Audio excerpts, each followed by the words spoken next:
कृष्ण जी और वृंदावन की खुरचन। हरिदास नाम का एक किसान भगवान कृष्ण का बहुत बड़ा भक्त था।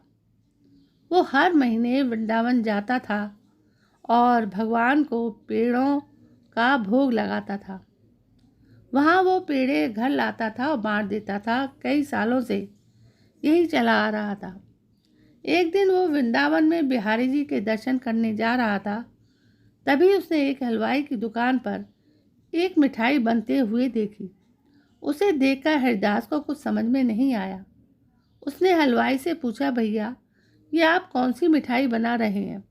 हलवाई ने कहा, भैया इसे खुरचन कहते हैं, यहाँ की मशहूर मिठाई है और नंदलाला को बहुत पसंद है, खाकर देखो। हरिदास ने कहा, नहीं, मैं पहले अपने कान्हा को भोग लगाऊंगा, उसके बाद ही खाऊंगा। एक काम करो, तुम पेड़ों की जगह मुझे यह दे दो। हलवाई से खुरचन लेकर हरिदास मंदिर पहुंच जाते हैं। कृष्ण जी की पूजा कर भोग लगाकर गांव वापस चला जाता है। उसके बाद वो हर महीने कान्हा जी को खुरचन का भोग लगाने लगता है। इसी बीच गर्मियाँ शुरू हो जाती हैं। एक दिन वो उसी दुकान पर पहुंच जाता है, लेकिन उसे खुरचन कहीं नज़र नहीं आती। हरिदास ने हलवाई से पूछा, भैया आज खुरचन कहीं नज़र नहीं आ रही है। हलवाई ने कहा, भैया गर्मियों में दूध की कमी हो जाती है और खुरचन में बहुत दूध लगता है, इसलिए गर्मियों में खुरचन नहीं मिलती। पूरे वृंदावन में नहीं मिलेगी, आप पेड़े ले जाओ। हरिदास ने कहा, लेकिन भैया मैं तो खुरचन का ही भोग लगाना चाहता हूँ। आप एक काम करो, मेरे लिए थोड़ी सी बना दो। हलवाई ने कहा, भैया खुरचन नहीं बन सकती, उसे बनाने में पूरा दिन लग जाता है और ना हमारे पास छोटे बर्तन हैं जिसमें थोड़ी सी बनाए। आप मेरी बात मानो, पेड़ों का भोग लगा दो।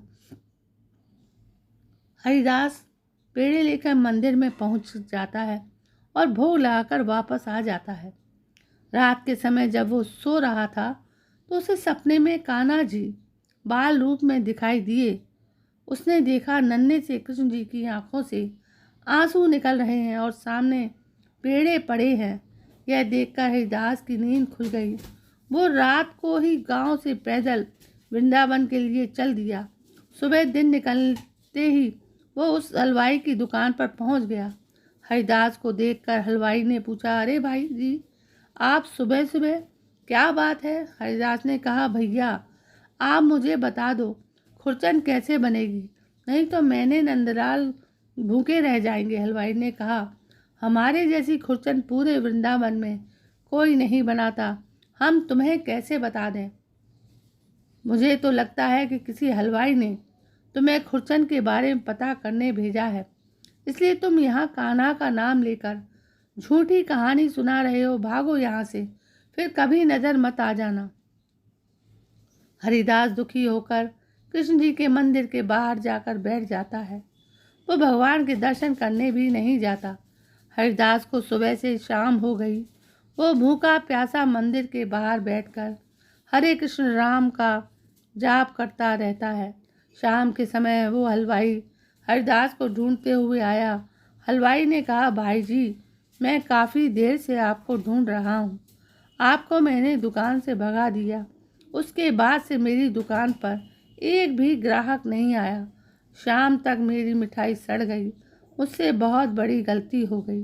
नंदलाल तुम्हारे द्वारा स्वयं मेरी मिठाई का भोग लेना चाह रहे थे, मैंने घमंड में उसके सच्चे भक्त को मना कर दिया।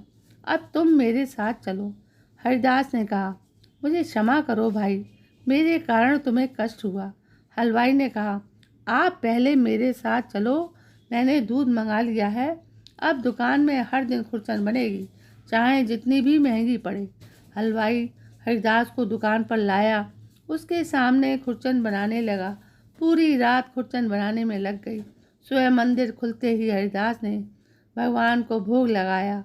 उसके बाद उस हलवाई ने सारी खुरचन प्रसाद के रूप में सभी में बांट दी। तो दोस्तों, भगवान के नाम से ऐसा हृदय परिवर्तन शायद ही आपने कहीं देखा होगा। जब लोगों को समझ में आती है तो बहुत पछतावा होता है।